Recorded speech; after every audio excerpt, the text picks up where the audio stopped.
friends, facing our fears, laughing through the chaos and drinking some beers. So here's to the laughs, the crumbs and the cheers, all the awkward moments, and we're still here. Cause in the end we're just doing our thing. It's our crazy life, oh, one more thing. Oh, one more thing. Oh! Welcome to Oh and One More Thing, a podcast where two longtime friends try to figure out what the heck is going on with this crazy thing called middle age. It's a mix of stories of how we navigate our lives and maybe some questionable advice. Some days we're wise, other days we're just trying to remember where the heck we left our phone. So join us as we laugh, groan, and maybe even learn a little something about surviving in the second half of life. Oh, and one more thing.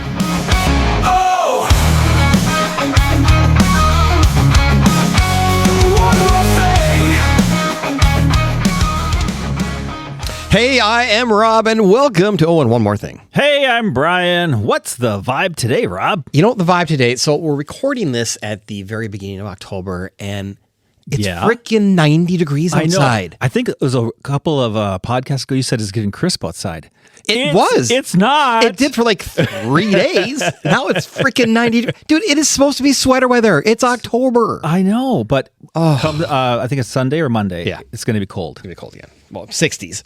Okay, so that's going to be refreshing. It'll be refreshing. Yeah, just calm yourself down. I know, but it's irritating. Right? No. You know, and it's funny because in 2 months, ask me how I feel about the winter. I'm saying, oh, you're going to hate it. This sucks. Bring back the warm weather. Right. I'm ready to go back, but yeah.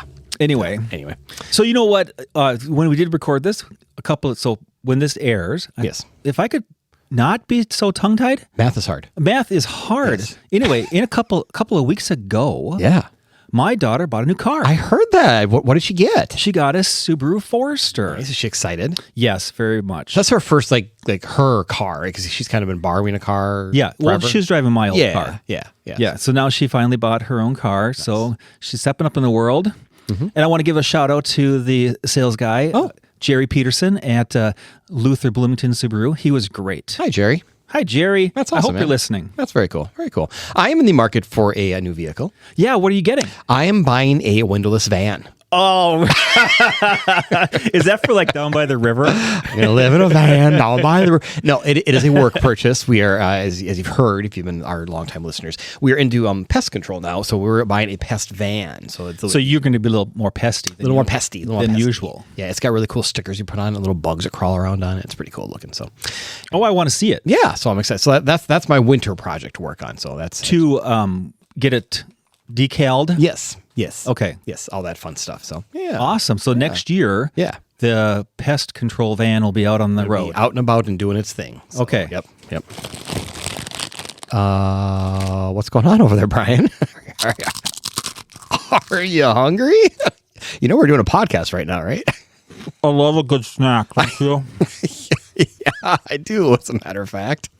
You know, I can barely get through a day without going to the cupboard and looking for something to munch. Yeah. All right. So are you trying to be like the Scarecrow and win an award? Sure. Sure. You know, he won an award because he was outstanding in his field. Really? Yeah. And now he's outstanding in a bigger field after all those snacks.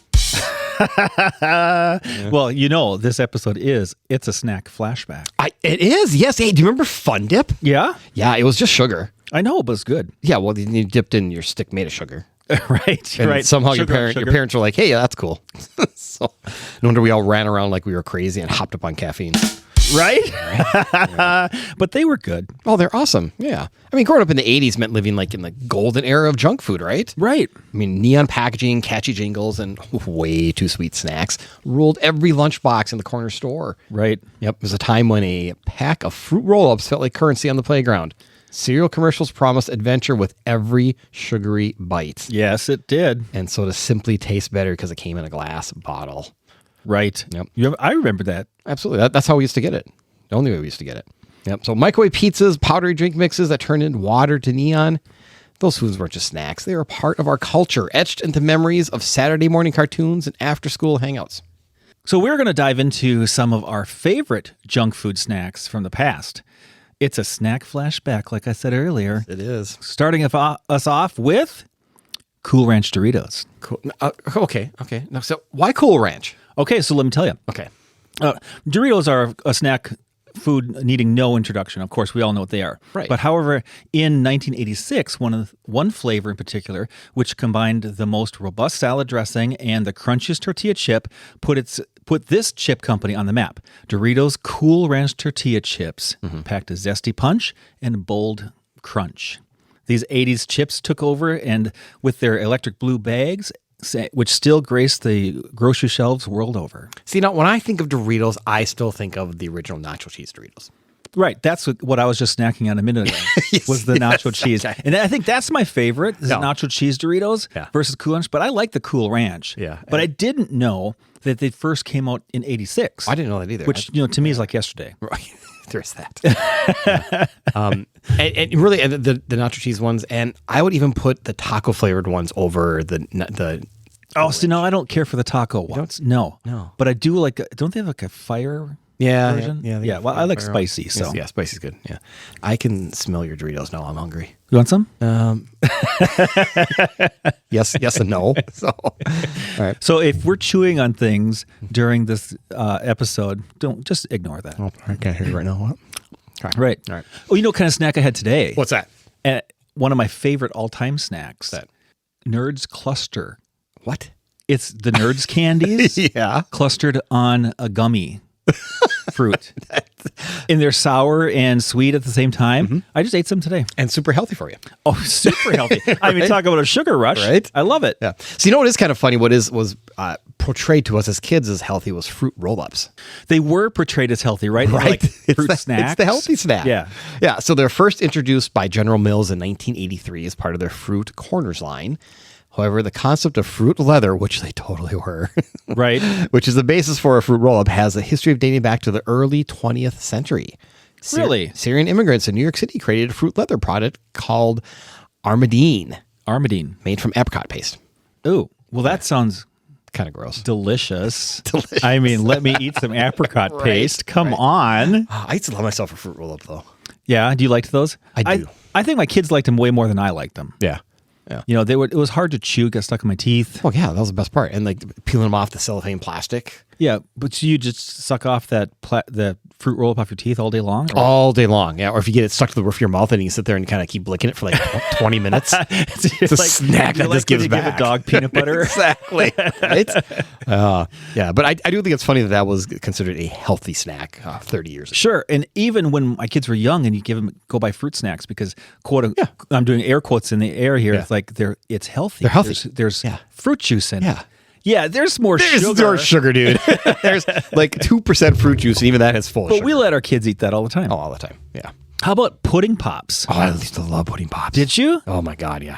If there was one food in the 80s kids remember, it's the Jell-O pudding pop, a frozen treat made of Jell-O pudding. Pudding pops were introduced nationwide in 1981 and marketed to kids with who else? Bill Cosby as a spokesperson, and to adults with its 90 calories as a selling point. The pops became immensely popular and remained so into the late 90s. Yeah, and I think that was their huge selling point, especially for my parents, is it's a 90-calorie snack. Sure. What a great snack, right? Yeah, I remember eating those. Yeah. Always the fudge ones. Right. The chocolate fudge, little fudge Yeah. ones. Yeah, the vanilla ones are meh. Yeah, well, Meh. sure. But yeah, the chocolate ones. And did they stop selling them because they stopped selling, or because Bill Cosby was associated? No, I think Bill Cosby's issues happened later. Than that. They were already out of the ecosystem by Right. then. I think the pudding pops had already died off. Yeah, see, that's one of those treats they could totally bring But back. I don't know. Maybe they're still available. I did not research if they were still on the shelves. I have not seen them in years. You see lots of Would you buy them? duplicates. Oh, absolutely I would. And you would eat them right now? Oh, heck yeah. Let's get one. All right. Anyone? We're on it. We're going to the Where's store our now. intern? Going to the store. Intern. What's an intern? Go on. That's what we need. So we need an intern. We totally need an intern. Yeah. Drive the windowless van. Sketchy. Okay, so speaking of pudding, do you remember Hostess pudding pies? Yes. See, now this is funny. I vaguely remember them, but let me get through the thing here. But I remember the fruit ones more. Yeah. Yeah. I do too, but I had the Hostess pudding pies. I liked them. You did? Okay. Okay, so the Hostess is known for their cream-filled cakes and fruit-filled hand pies, but they decided to combine elements of the two at one point to create the Hostess pudding pie. This looked like one of their fruit pies, but was filled with pudding instead and given a light coating of chocolate. It was calorie-packed, sugary, and fatty, you think. And it was pretty much a kid's dessert dream. I loved them. Oh, my God. The crust on those pudding, the pies, it had the little sugary coating. It was as good as the pudding was. I loved them. But even more than that, the fruit pies. Oh, see, I love the fruit pies. I love the fruit. I would go out of my way to go buy a fruit pie. Yeah. But you could not eat a fruit pie from McDonald's. Oh, no, those things are a volcano. It's like eating lava. Yeah, they're horrible. It would burn your face off. I mean, it tasted good, but yes, they were 8,000 degrees. So then you could just get a Hostess fruit pie. Right. And what was your favorite flavor? Well, I had two. I would always go default to the cherry. Of course, cherry's the best. And then apple would be second. Me too. Get out. Cherry, we are destined to be friends. Now, there's a couple of flavors that I've tried, and that I even see them to this day. I'm like, the blueberry. Oh, come on. I like blueberry. I know, but not in those things. It was a weird blueberry. Yeah, blueberry's one of my favorite flavors. And then the lemon. Yeah, I wasn't big on the I lemon. don't like lemon either. Yeah. But No. And it's funny, I don't like, in general, don't like cherries, but a cherry Hostess pie was the best. Yeah, I would totally agree. Yeah. Really, Hostess anything was good. Oh, I mean, Hostess cupcakes, the ho-hos. Did you like snowballs? No, that sounds like coconut. No, that's gross. Oh, see, I love that. No. That gooey marshmallow, even though today I'll never eat a marshmallow because I don't like them. But then you bite into that chocolate snowball cake, and then they had the center and it had the gooey, and that was great. Yeah, I was a big ho-ho fan. And how about everyone's favorite? A Twinkie. Oh, everybody likes a Twinkie. Twinkies were great. Again, not good for you. What? But delicious. Sponge cake? That lasts forever. That's forever. Hostess brands, originally known as Continental Baking Company, began in 1919. Did you know that? I did not. With the introduction of the Hostess cupcake. Those suckers have been around forever. Forever. The company later became known for iconic treats like Twinkies, like we just said, with, ironically, their first one sold in 1930. And that one's still around, I'm sure. I think it's in the Smithsonian. I'm sure it is. The zombie apocalypse will come, and the only thing that we'll be able to eat are Twinkies. Those things last forever. That's right. Did you know the Twinkies have a shelf life of 25 days? Not 25 years. Well, no, truly, it is 25 days, although they still look fresh at 25 years. Yes, they do. Yes, they do. Though they may last longer in terms of physical appearance, as we noted, but they will likely become stale and less enjoyable to eat. Yeah, I would guess, but still. But while they don't technically rot because of the lack of dairy and the high sugar content, what? Sugar? Yeah. They will dry out and become brittle over time, eventually getting hard and stale. Ugh. I think we should test that theory. I know. Yeah. You have one still from your childhood? No. But, so, and if recent memory serves me correctly, the Twinkies or Hostess went bankrupt a couple years ago, and then they kind of got rebought. They got brought back, so they're back in the ecosystem again. Okay, so there was a time they were off the shelves. I guess For I didn't. A couple years ago, notice. it wasn't that long ago. Like they went away, and then somebody bought them back, and I've seen them at the store. So they are back. They're back. So. And did you ever have the Hostess cupcakes with the frosting on the top? Oh yeah. And would you peel the frosting off? You would always eat the frosting first or last. Yeah, one or the other. First or last. Which way were you? Oh, I was a first. You were a frosting first. Eat the I frosting was a first. frosting last. Okay, so I'd peel it off, eat that, and then I'd eat the cake. Yeah, I'd peel it off, hold on to it, and then in the other hand, I'd have the cupcake. Two-fisted cupcake eater over here. So I'd have the cupcake, and I'd eat about half of it, and then you'd have the white filling in the middle, and then I'd stick my tongue in there and lick that all out, and then finish the cupcake. Oh my god, is that a little too much? That's a little. It's all right. We're flashing back here. It's I think good. so. I think it's all good. It's all safe. It's a safe space here. We're good. So before we go too much further, it's that time again. It's our time for Spring Green Minute. Yes, it is. Thanks, Brian. This time we're talking about overseeding. Overseeding, what does that mean? So what does that mean? So we're actually a little late for overseeding, at least in Minnesota. We're in the middle of October now by the time this is heading out in. We try and get overseeding done by the middle of September. So what we do is we do a core aeration, a mechanical core aeration. We put the little holes in your yard. Yep, okay, got and it. we come back and throw a bunch of seed down. So it gets into those holes. It starts to germinate, starts to grow before we hit winter dormancy. So then it'll pop back in the spring. So it's meant to thicken up your yard. Okay, great. Okay. Now, some people also like to do what's called a dormant seeding as we get into November, early December. And I have no idea what that means. Yeah, so what that is you basically just throw a bunch of seed down before the first snowfall. And the theory is as the snow melts, it gets into the ground in the spring and then comes back up in the spring. Okay. Personally, not a huge fan of that. I don't think that is very effective, at least from what I've seen and what I've tried in the past. You'll probably get something. You're not going to get a lot. So your better option is to seed a little bit earlier in the fall, late August, early September. So. But we could still seed now in October. Still could, well, especially now because it's still warm. 90 flipping degrees outside. So yes, Yeah, you still calm could down, seed now. calm down. The ground temps will stay warm for a few more weeks. So yes, you could still seed right now. Yes. Okay. But typically you want to shoot for about middle of September as the latest. So what you're saying is after I'm done here today, I should go seed my lawn. Absolutely you should. Great. Thicken that baby up. Okay. All right. Awesome. There we go. Thanks. All right, moving on.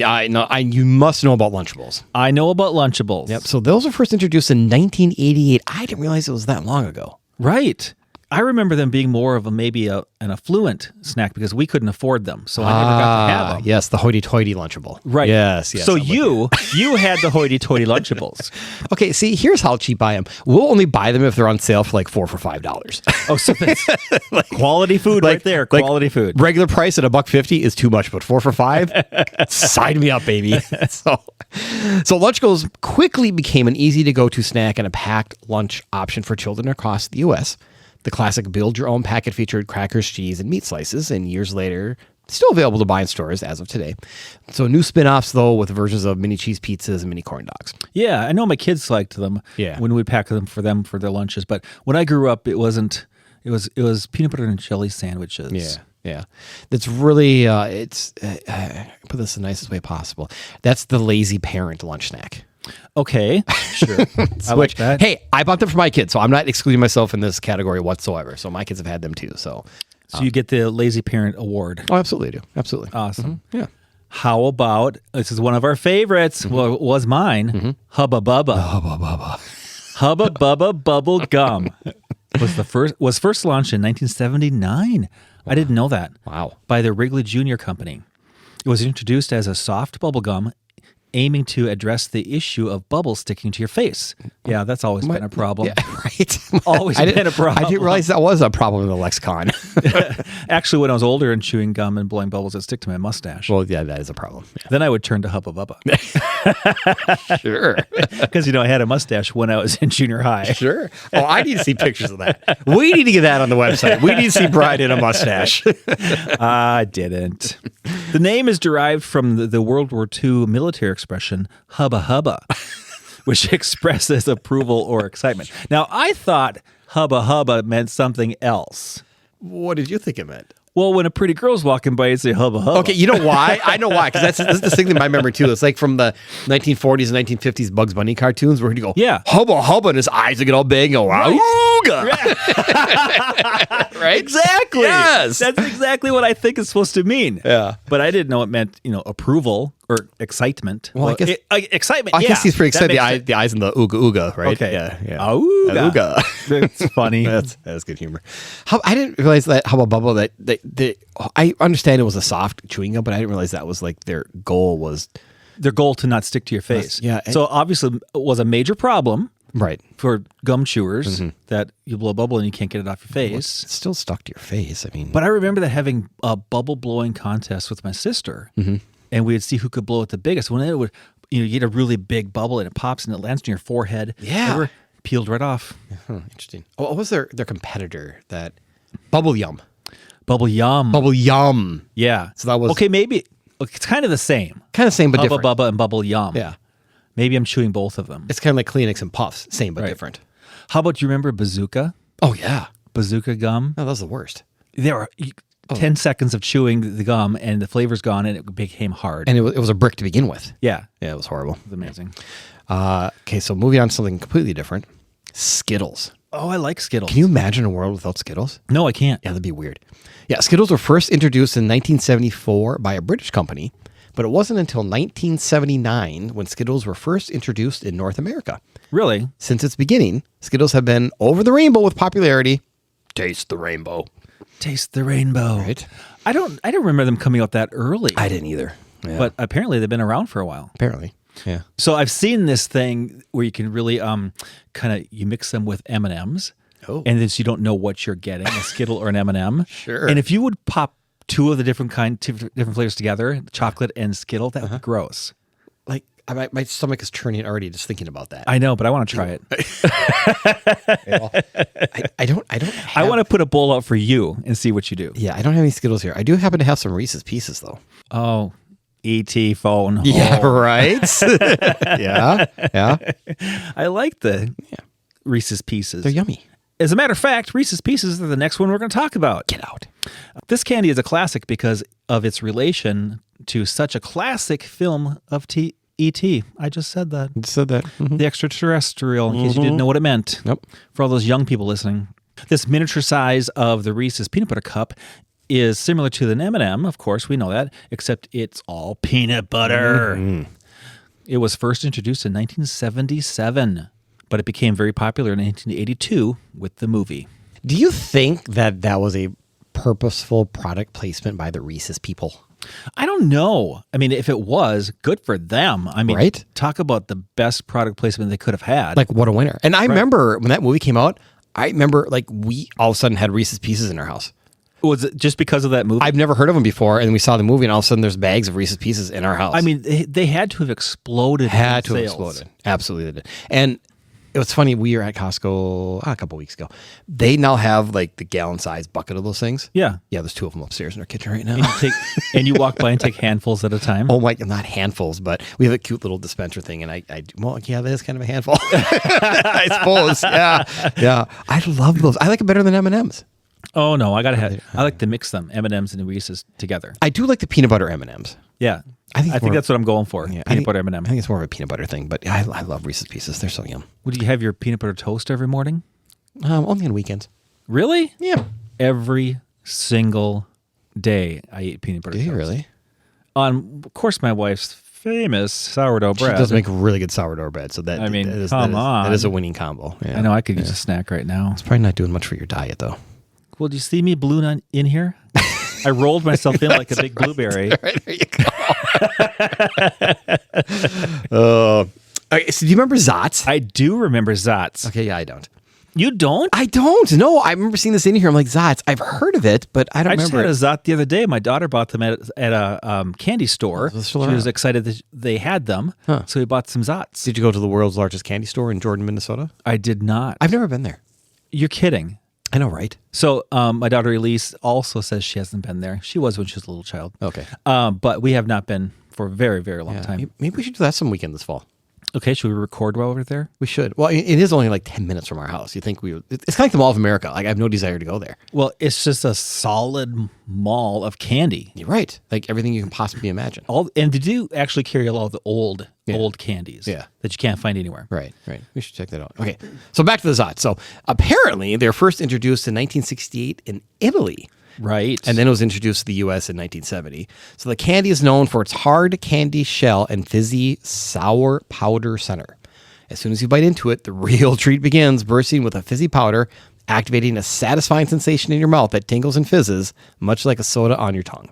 This combination of a hard exterior and effervescent interior is what sets Zots apart. Yes. So I think You haven't had them. I've had something similar. It was probably like a knockoff, like the whole, Hubba Bubba and Bubble Yum. It's probably like Zots and like Zits or something. Zits. You had Zits. But that was something different. Yeah. But recently when I had my Zots, we were both, Elise and I were excited we're going to try them. Yeah. We had them.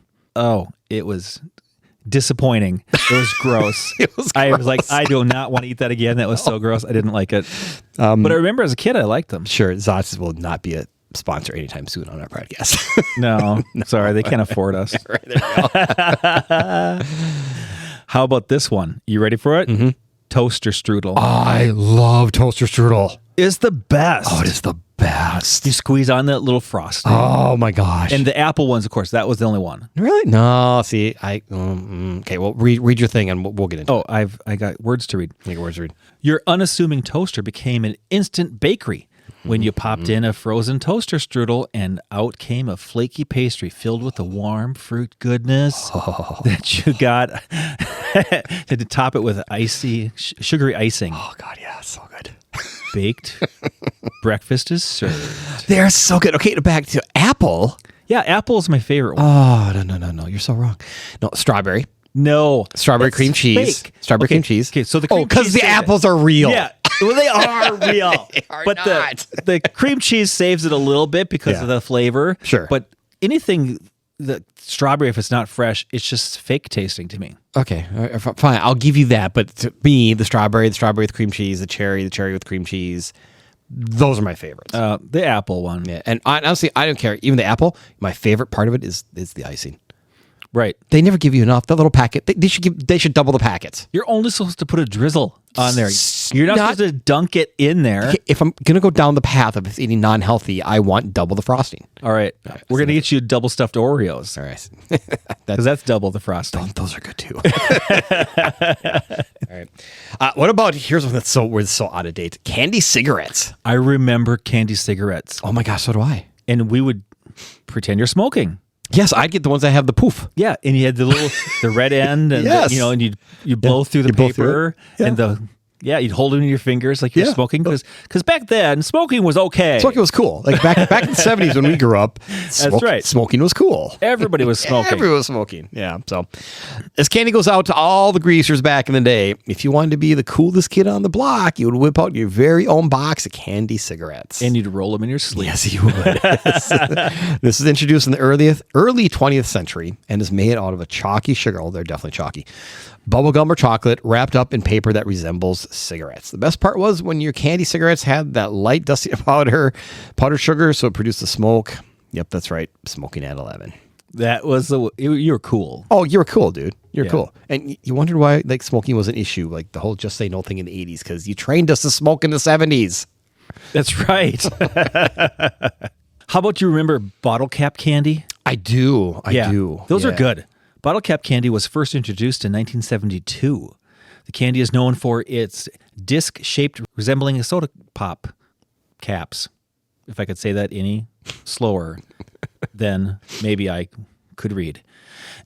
And it's 5 soda flavors: cherry, cola, orange, root beer, and grape.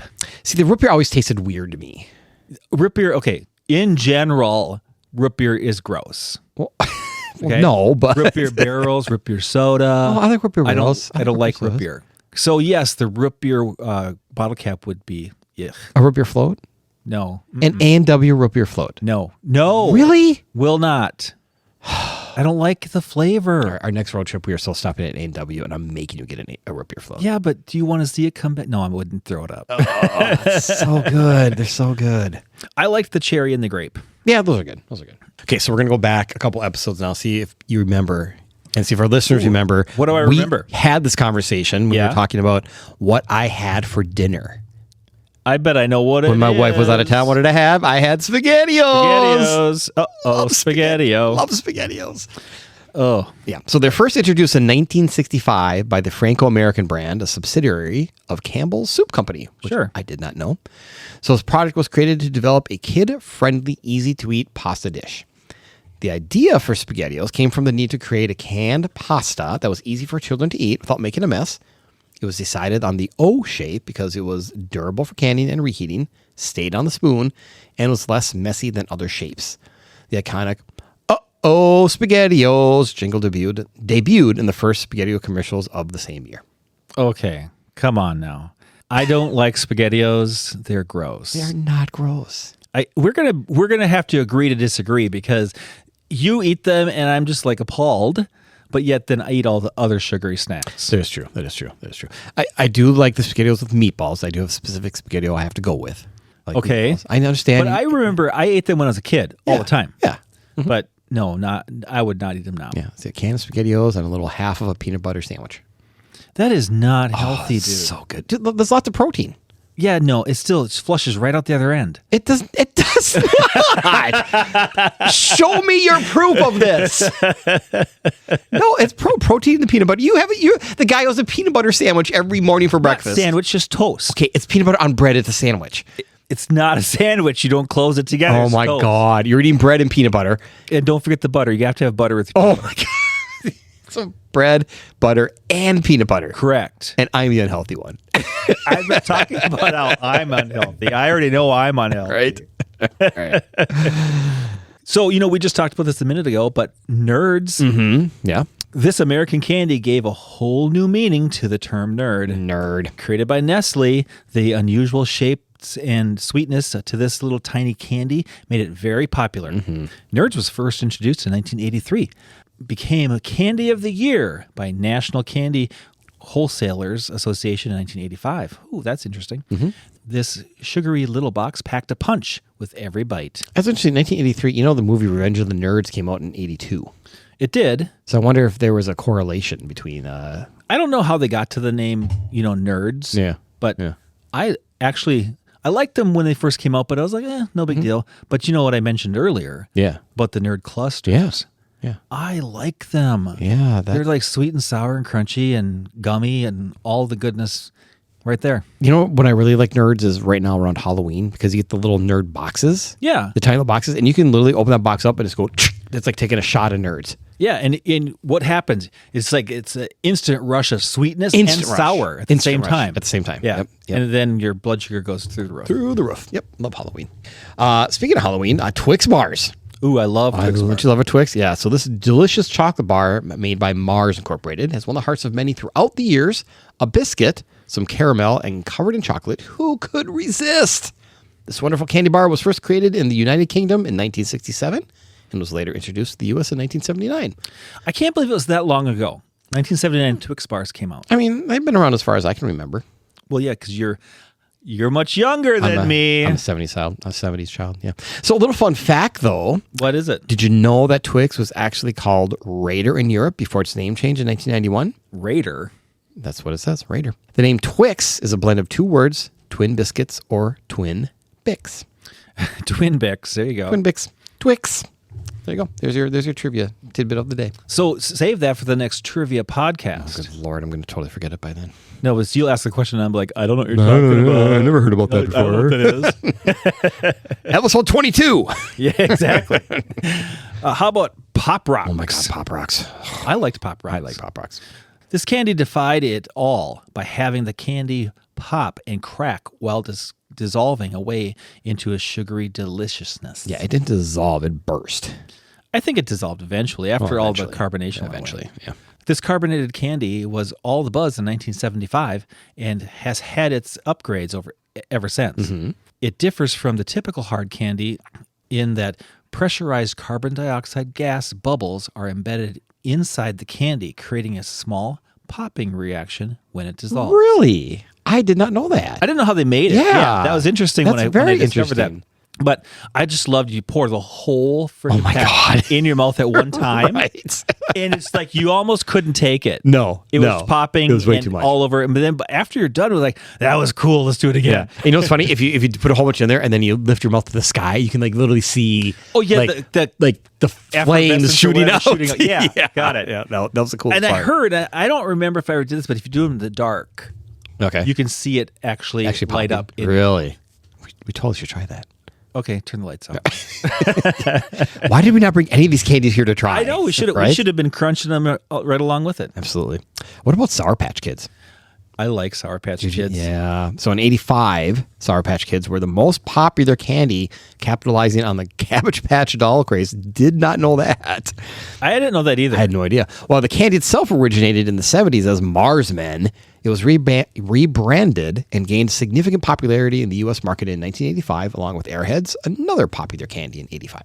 Yeah, I can see how it's called Mars Men because they were little people-shaped Yeah, I get that. candies. Yeah. But the sour, and sometimes now when you get those sour candies, some of them you can't even take. No, It's like it's overwhelmingly sour. Right. And yet I eat them. Oh, Why is all the that? time. Yeah. Yeah. I would always like to kind of suck on them until the sour is gone, and then you have just the gummy left. Yeah. And then I got to a point Get where through that sour phase and then you go for the sweet after. And then at that point, I started buying gummy worms because that pretty much just, I was defeating the purpose of the Sour Patch Kids. So, How about this one? Okay. Whatchamacallit. your what hurts? Yeah, right. I said the whatchamacallit. Yeah. The first version of the whatchamacallit candy bar was released by the Hershey Company in 1978. It featured a peanut butter crisp covered in chocolate. In 1987, the recipe was modified to include caramel and a chocolatey coating, creating the version that we are familiar with today. Oh, I didn't know about the peanut butter part. No, I didn't either. You know what? I do remember seeing a peanut butter whatchamacallit. I bet you that's what happened is they made the first one, they changed the recipe, then they went back and said, hey, we should do this one too. Yeah. I just got to imagine, though, when they created this candy bar and they're trying to name it. And they're sitting in a big meeting, Yeah. the boardrooms and everything. Well, what are we going to call it? And somebody couldn't remember what it was. Yeah. And they probably just blurted out, that whatchamacallit. Yeah. And it stuck. That stuck. I mean, Yeah. I have to imagine that's how it happened. Yeah. I still distinctly remember those commercials. Like they had TV commercials, and that was the thing. Like they went back and forth. Whatchamacallit is like the Who's on First routine. Right. Sure. Yeah. And they did the whole thing on whatchamacallit. So yeah. But I like them. Yeah, they're very good. They're very delicious. You remember Blow Pops? I loved Blow Pops. Yeah. So first introduced in '73 by the Charms Candy Company. They're initially called Triple Treat by their inventor Thomas T. Tidwell. That's such a made-up name. He's not real. Who patented the idea in 1966. Charms acquired the rights to the candy and rebranded it as a Blow Pop, making it a popular lollipop with a bubblegum center. Now, how come it's a triple treat? Where's the... I only see two pieces here. Yeah, I see the outer and then I see the gum. Yeah, it's the outer candy Yeah. coating and then the gum. Where's the third treat? Well, I think with the name Thomas T. Tidwell, he had to get 3 T's in there somehow. Triple T. Yeah, he was a That's a fake name. alliteration with the T's. Fake name. How about pizza rolls? Love me a pizza roll. Yeah, pizza rolls. Pizza rolls are a frozen food product consisting of bite-sized breaded pizza pockets with an interior of tomato sauce and cheese and the various pizza toppings. And again, a volcano inside. Yep. The hot filling inside Yeah. with crispy shell creates a deceptive temperature difference, leading to a scalded palate. It's a rite of passage for a pizza roll enthusiast, though. Love pizza roll, but you always have to bite a corner and then literally hold on to it for 3 minutes and blow into the damn thing. Right. And then what's the Just so point you can eat of it. that? I know. Then what's the point, right? So you have to sit there and try to clean it out because you've already learned your lesson Yeah. by burning your mouth. So here's what's interesting. We got an air fryer probably about a month ago. The one that you started a fire in? Yes, that one I started. So we're new. Thanks for bringing that back up. Yeah. So we're new to the whole air fryer game, and we've heard rumors from our children that we need to try pizza rolls in the air fryer. Is it good? I don't know. We haven't done it yet, and I'm like, yes, we need to try pizza roll. So that's on my agenda this weekend. You're having pizza rolls this weekend. Pizza rolls in the air fryer this weekend, and I will report back next week. Okay. That's on the agenda. All right, you heard it, everybody. All right. So let you know. All right. Blizzards. Oh, I love a good blizzard. No, Get like- the snowblower out. No. The treat blizzard. The treat. The Dairy Queen treat blizzard. Oh, shit. Here, I thought Yeah. we switched over talking about Minnesota again. Right. No. So it's kind of hard to imagine a time without it, though, right? Right. It seems like that was always They've there. always been there, but they haven't. So the soft serve ice cream dessert had the flavor pack treat only launched back in 1985. Wow, really? Yeah. So Dairy Queen reportedly sold 175 million blizzards that first year. Wow. And they're still devoured with the same enthusiasm today.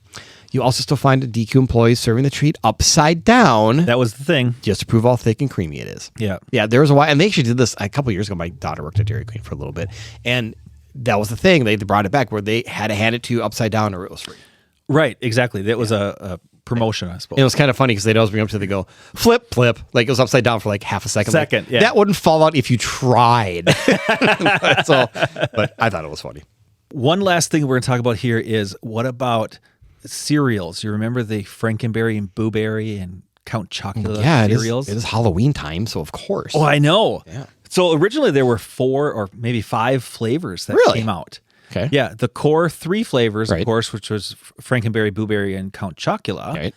But in production, but General Mills later introduced 2 more flavors of Monster cereal. Okay. The Fruit Brute, which is a werewolf themed, and then Fruity Yummy Mummy in 1988, which actually replaced Fruit Brute. I have heard of neither one of those two. I remember the Mummy one, Mm-hmm. but my favorite was the Frankenberry.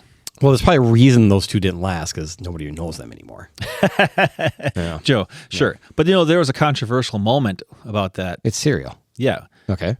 In a bizarre incident in 1972, the Frankenberry cereal was reformulated to remove an ingredient, indigestible pigment, that was turning some children's feces pink in color. No lie. They had The symptom became known as Frankenberry stool. They had pink poo. they had pink poo. And actually, a few kids went to the ER with their Really? Technicolor pink poop. Not that I wish that anybody, but I kind of like to see that. I know. Like, how much Frankenberry can I eat Right? to see if I get pink poop, right? Exactly. But the change in production, over the decades, the cereal is now only available around the Halloween time of year, like it is now. It was available year round for a while, though. For a long time, it was year round because that was my favorite cereal. Okay. Frankenberry was mine. Okay. And my sister would eat Blueberry. Okay. So if we go to the store and we could pick out anything we wanted, Right. I picked Frankenberry. Nice. Well, it is October. You can find it now. I have seen it in the store. Have you? I have. So, Sadly, I'm still not going to eat it. okay. So on your way home, So I should get some you pink should poo. stop and get some pink poo. But I think that's pretty much a nice snack flashback. Yeah, absolutely it is. Yeah. Covered a few things that we liked. Yeah. Few of the weird candies and snacks out there. Yeah. A few of our favorites. Some of our favorites. Yeah. I do have a new favorite now, though. It's the Dots pretzels. Oh, Dots pretzels are amazing. We found a new garlic parmesan at Costco last weekend. I haven't tried garlic Oh parmesan. my God, dude, we have some. You should try some before you go.